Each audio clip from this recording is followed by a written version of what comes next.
In this video, we're going to continue learning about the more esoteric concept of timelines and how taking a balanced approach to your desire is more likely to lead to the outcome you want.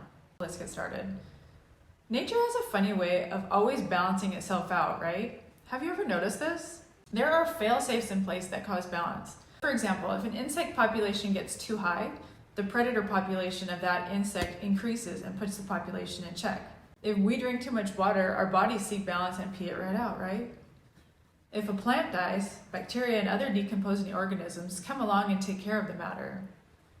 Without balance in the physical world, we won't last long. But what I want to discuss here is how imbalance in the non-physical, specifically how an imbalance of desire can cause problems for us, right? Let's call this the law of balance, which tends towards balancing forces or equilibrium.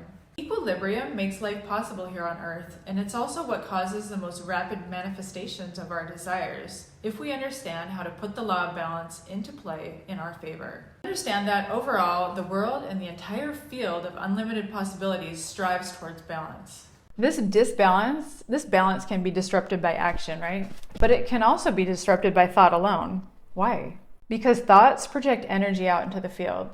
You may have heard the saying, thoughts are things, right? And it's true. Everything that occurs on an energetic level is manifested on the physical level. Your thoughts are really powerful. Okay, so balance in the infinite field, it works like this. When there is a strong possibility of disruption of balance, the field works to get it in balance.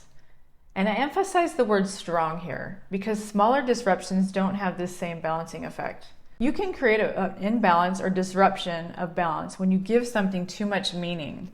When you think something is too important, you can cause an imbalance. And this concept's going to be important later because it's going to come up in later modules. On an energetic level, all material objects hold the same value. I know that's not how we humans see things, but energetically it's true. Us humans are the ones who give value to material objects. For example, look at how much significance we give to money. On an energetic level, a dollar bill is equal to monopoly money. But it's us that we deem the dollar bill more valuable than the monopoly dollar, right? We value every object in this world. We value some cars more than others, for example.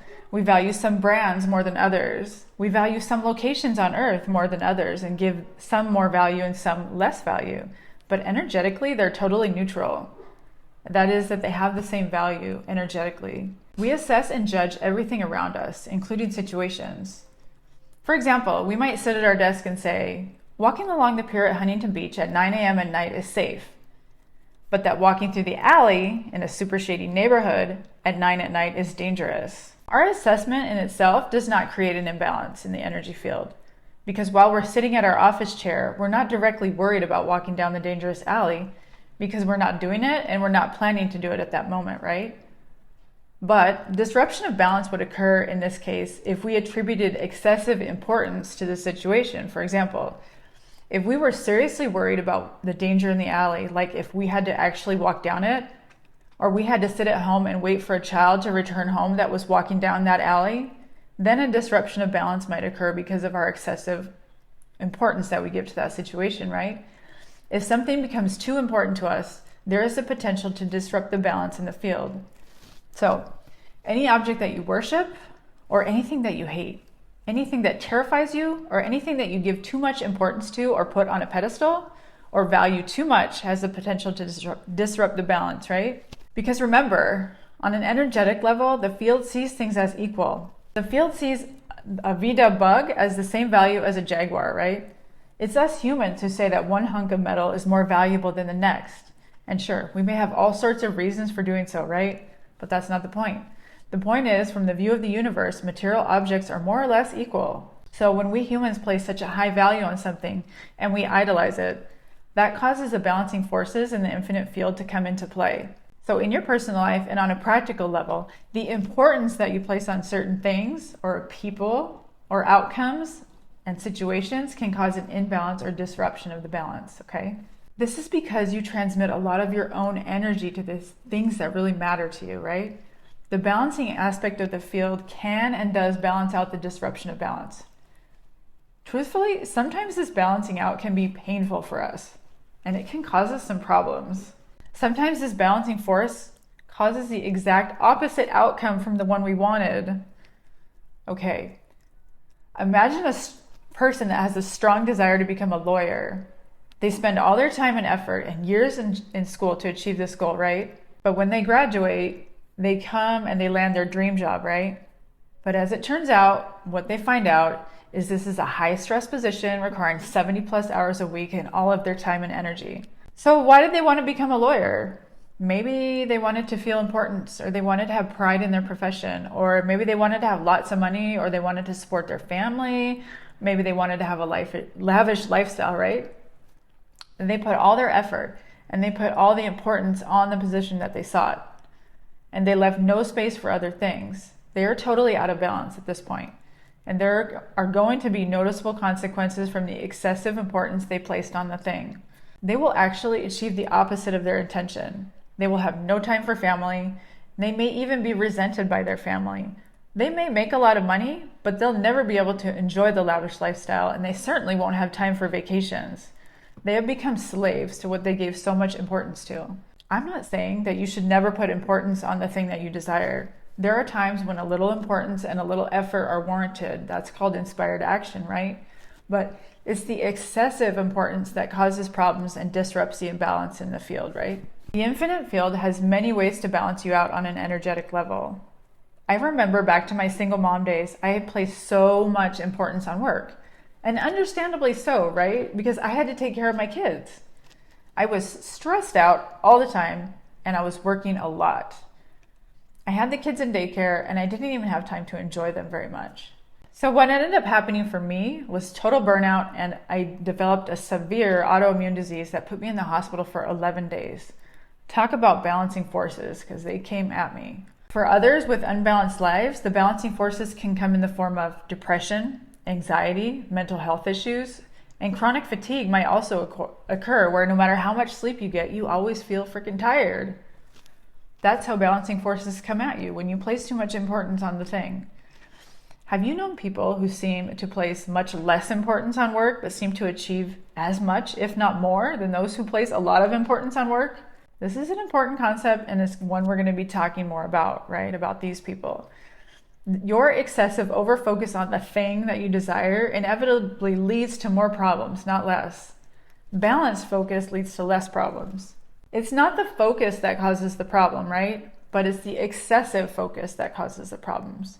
People assume that it's natural for problems to exist. And to an extent, it's true, right? But energetically, your problems are going to decrease when you lower your expectations and lessen the importance you place on the thing desired, and you become less attached to the outcome. So I'm going to be going into this concept later, so stay tuned, okay?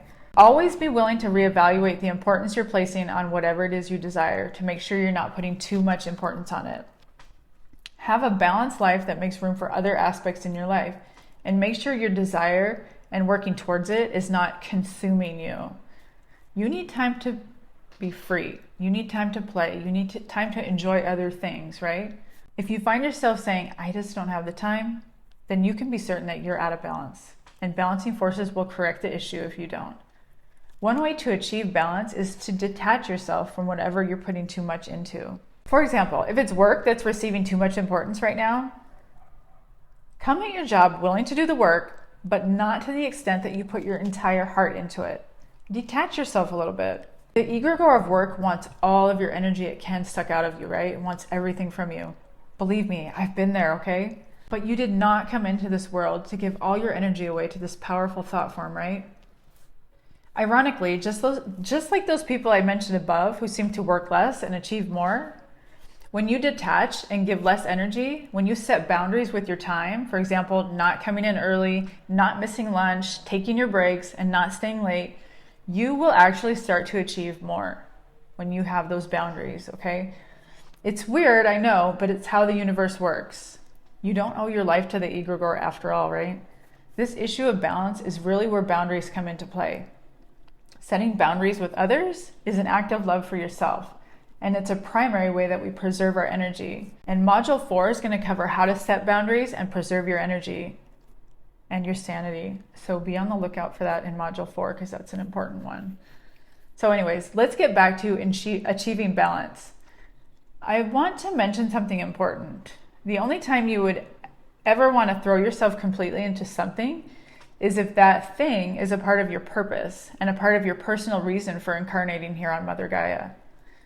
We'll look at purpose and personal goals in a later module, but for now, I want to make the distinction that in most cases, balance is what the field strives for. It's only in special or unique cases, such as your personal purpose, you can give that much extra focus without throwing the balance off. Because if you're fulfilling your purpose, it feeds your own energy. And that makes that the exception, right? So now I want to shift focus a little bit and discuss how you see your shortcomings, okay? So we all have perceived shortcomings, right? And I also want to discuss how the issue of judgment or judging others and judging ourselves can also throw off the balance. But just so you know, we're going to do a deep dive on judging ourselves and judging others in Module 6. But I want to discuss it briefly here too. Most of us are all too aware of our own perceived faults and shortcomings, right? Most of us are acutely and painfully aware of what we would have liked to accomplish that we have not accomplished yet, right? But if you're so focused on these things that they start giving you a complex, then you introduce a disruption of balance, right? Your perceived shortcomings and your belief that you have not accomplished enough are just that. They're your beliefs. They're not absolute truth. You have given value to those shortcomings and achievements, excessive value, okay? In this sense, they are shortcomings created in your mind, but they are not seen that way by your higher self. It's totally fine to want to work on yourself and better yourself.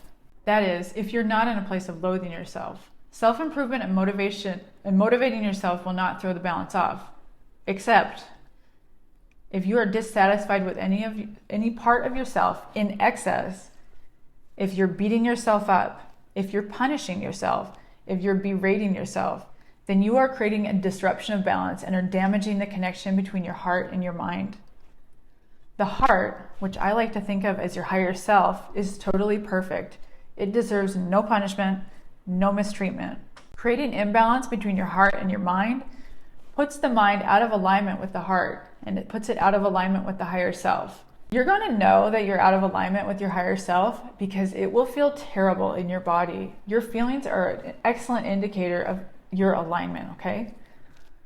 When you're in alignment with what your heart knows to be true, you're going to be feeling great. You're going to be feeling peaceful. You're going to be feeling happy. You're going to be feeling motivated to take action, right? Inspired action. That's why I'm so adamant that you love yourself and you love your inner child, which is also you. That brings you into alignment, okay? You do not deserve to be treated harshly, especially if it's you who's mistreating yourself. Waging war on yourself by criticizing yourself, it totally wastes your energy, and it creates a disruption of balance in the field. Also, trying to hide your faults is another form of self-sabotage that will yield the same results. So accept yourself, love yourself. You are perfect as you are. This is also why judging others is harmful, because it puts you at odds with the higher selves of the others who know them to be perfect, right? It wastes your own energy and it causes a disruption of balance. Dissatisfaction, resentment, and judgment put out their own specific low vibrational frequency out into the field, right? You should all know by now what I'm going to say. Putting out vibes of dissatisfaction brings back what from the universe? You guessed it. That brings back more things to be dissatisfied with.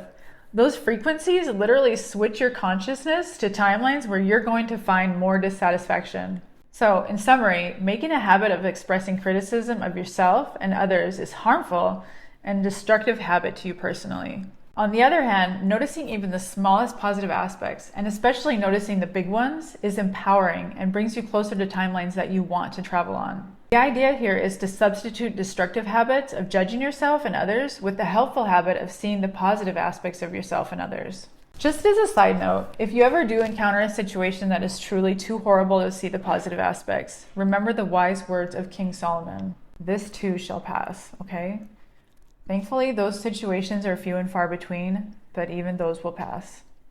But I digress. The habit of seeing the negative aspects of ourselves and judging ourselves and others is caused because those egregores that I talked about earlier, they totally feed on negative energy, right?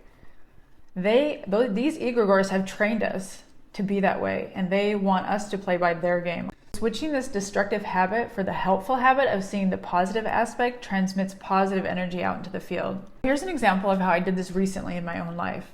The other day, I was driving my car down the road and I noticed that my car would suddenly lose power. Then a little light came on the dashboard, right? In the past, this would have totally freaked me out and ruined my day. But not anymore. This time, I simply stopped the car for a moment and I said, okay, we're not going to freak out. We're going to see the good in this situation, right? So as I sat there, I thought, you know what? I've been working a lot lately and I need a little break. So this problem with my car means that I don't have to work right now and I get the afternoon off. I saw the positive aspect in that. I managed to drive the car home on side streets and I presented the problem to my husband, who found a solution the very next day because he is absolutely wonderful, right? So before that, this problem would have thrown me off balance and ruined my day. I would have totally fixated on it and I would have been in a bad mood. But today, I saw the positive aspect. I genuinely enjoyed my afternoon off guilt-free, and I knew that the universe had my back in this situation, and it did. So when you're tempted to judge or criticize or see the bad in a given situation, I want you to change that habit for seeing any and all positive aspects. Watch how it changes your life and let me know how it's going. That's it for this video. I'm going to continue this topic in the next video. I'll see you in the next one. Bye.